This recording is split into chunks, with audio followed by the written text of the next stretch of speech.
Du suchst nach dem Thailand von früher? Abseits der Touristenmassen, entspannt und noch richtig ursprünglich? Dann hast du die Qual der Wahl zwischen zwei absoluten Perlen in der Andamansee: Koh Yao Noi und Koh Yao Yai.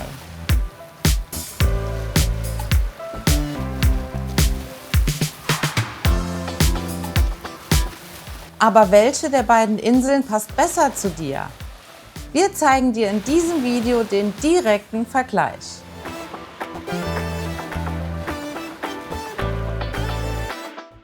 Das Wichtigste zuerst: Auf beiden Inseln ist der Roller dein bester Freund. Es gibt kaum Verkehr und das Gefühl von Freiheit ist unschlagbar.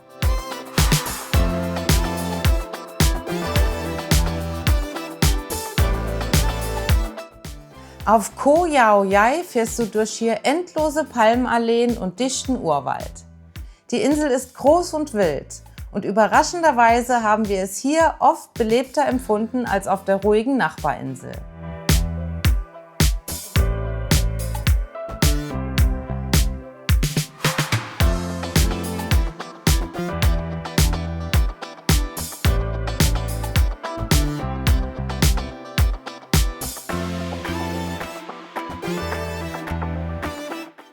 Koh Yao Noi dagegen ist kompakter.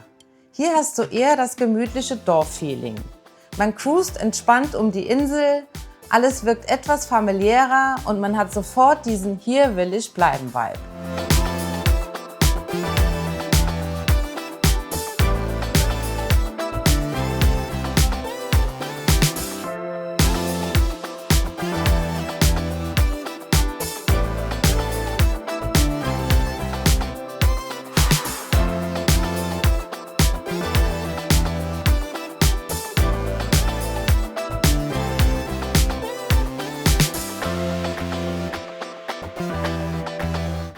Kommen wir zu den Stränden.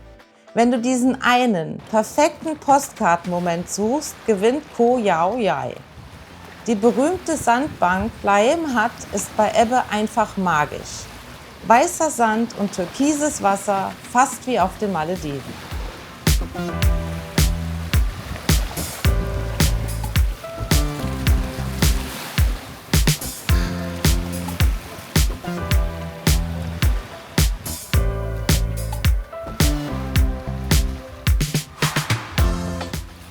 Aber auch der Loh Paret Beach und der wunderschöne Son Bay Beach laden zum Baden und Entspannen ein.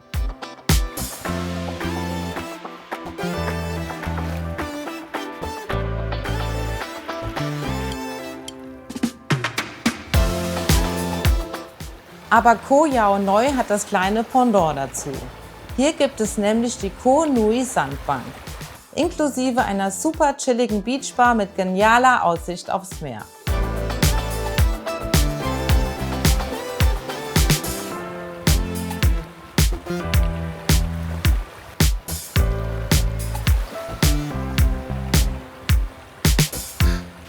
Und für das absolute Panorama-Highlight fährst du zum Pasai Beach.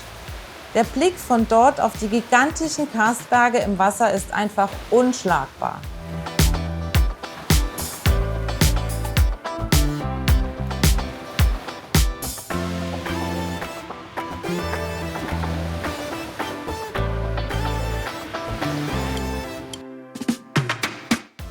Was beide Inseln vereint, ist diese unglaubliche Ruhe und Natur.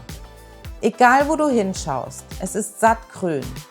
Dichte Mangrovenwälder säumen die Küsten und zeigen dir, dass der Massentourismus hier noch nicht angekommen ist. Das ist einfach das echte, ungeschminkte Thailand.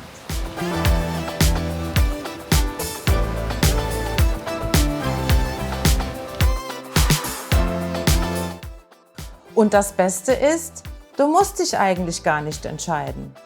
Die beiden Schwesterninseln liegen nur etwa 10 Minuten Bootsfahrt auseinander. Du lässt einfach deinen Roller am Pier stehen und mietest dir auf der jeweils anderen Insel für die Tagestour einen weiteren Roller.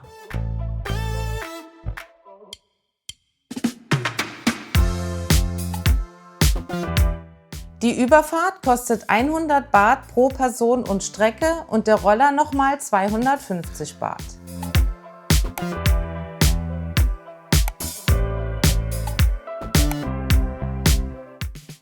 So, jetzt kommen wir zu den Unterkünften auf Yai. Also du solltest wissen, dass es hier auch Luxusressorts gibt. Die haben wir allerdings nicht gesehen. Die sind meistens immer ein bisschen abgelegen und haben ihren eigenen Strand. Aber darüber hinaus gibt es verschiedene Unterkünfte in verschiedenen Preisklassen. Also wir hatten einen ganz normalen Standard-Bungalow in der Inselmitte, waren da total zufrieden. Hat sich eigentlich erst daher so ergeben, dass wir mit der Buchung ein bisschen spät an waren. Aber letztendlich haben wir es nicht bereut. Also es war super ruhig da. Und direkt davor war so ein kleiner Tümpel und man hat Reiher gesehen und Frösche und es war super entspannt. Aber die Insel ist sehr weitläufig und deswegen brauchst du auf jeden Fall unbedingt einen Roller, wenn du jetzt zum Beispiel essen gehen willst. Aber die gute Nachricht ist, es gibt ganz, ganz viele Restaurants auf Koh Yao Yai und da wirst du auf jeden Fall fündig. Ja, auf Koh Yao Noi ist das Ganze etwas kompakter.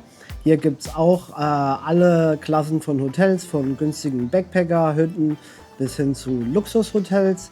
Aber wenn man zum Beispiel jetzt in der Pasai-Area wohnt, am Beach, da kann man dann abends auch wunderbar zu Fuß die Gegend erkunden, am Strand vorbeigehen und da gibt es unzählig viele Restaurants.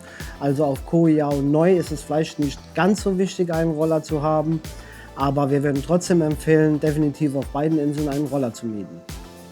Ja, und bezüglich der Rollermiete, das ist echt super easy going auf Koh Yao Yai und auch auf Koh Yao Noi. Also die Rollerpreise sind relativ günstig, die fangen stellenweise schon bei 200 Baht an in den Bungalow-Anlagen, maximal 300. Und die Insel ist super mit dem Roller zu erkunden, vor allem ist es echt entspannt zu fahren, also wirklich wenig Verkehr, auch absolut für Anfänger geeignet. Und das Coole ist, was wir vorher noch nie so gesehen haben, hier gibt es auch ganz viele Roller mit Beiwagen. Und die fahren hier echt auch richtig viel über die Insel und ist echt super für Familien oder vielleicht, wenn du jetzt vielleicht nicht so der erfahrene Rollerfahrer bist, dann hol dir so einen Roller mit einem Beiwagen und ja, da fühlt man sich vielleicht ein bisschen sicherer und ist echt eine coole Sache hier. Ja. Ja, jetzt kommen wir zur Infrastruktur der jeweiligen Insel. Also auf Neu gibt es ein 7-Eleven und Minimärkte und auch Souvenirmärkte. Auf Koh Yao Yai, dadurch, dass die Insel größer ist, gibt es im Norden einen 7-Eleven und im Süden einen 7-Eleven und auch Minimärkte. Und du solltest auch wissen, dass beide Inseln muslimisch geprägt sind. Das heißt, es wird nicht überall Alkohol verkauft. Also 7-Eleven beispielsweise hat kein Bier im Kühlschrank stehen. Aber du musst dir keine Gedanken machen. Also in den meisten Bars und Restaurants kannst du dir ein Bierchen gönnen oder auch gerne mal ein Cocktail. Noch kurz zu den Preisen. Natürlich ist auf beiden Inseln alles ein Tick teurer. Ist aber auch klar, die beiden Inseln sind nicht mit einer Brücke mit dem Festland verbunden und es muss ja auch alles irgendwie mit dem Boot dorthin geschafft werden. Ja, und eine noch ganz wichtige Info, was wir zum Beispiel unterschätzt haben. Bei beiden Inseln ist es so, dass die Gezeiten sehr stark ausgeprägt sind. Also gut, daher kommt natürlich auch die schöne Sandbank auf dem Laem Hat Beach beispielsweise. Also hat ja auch sein Gutes. Aber man muss halt schon die Gezeiten im Blick haben, wenn man einen Strand besuchen möchte. Also darauf sollte man achten.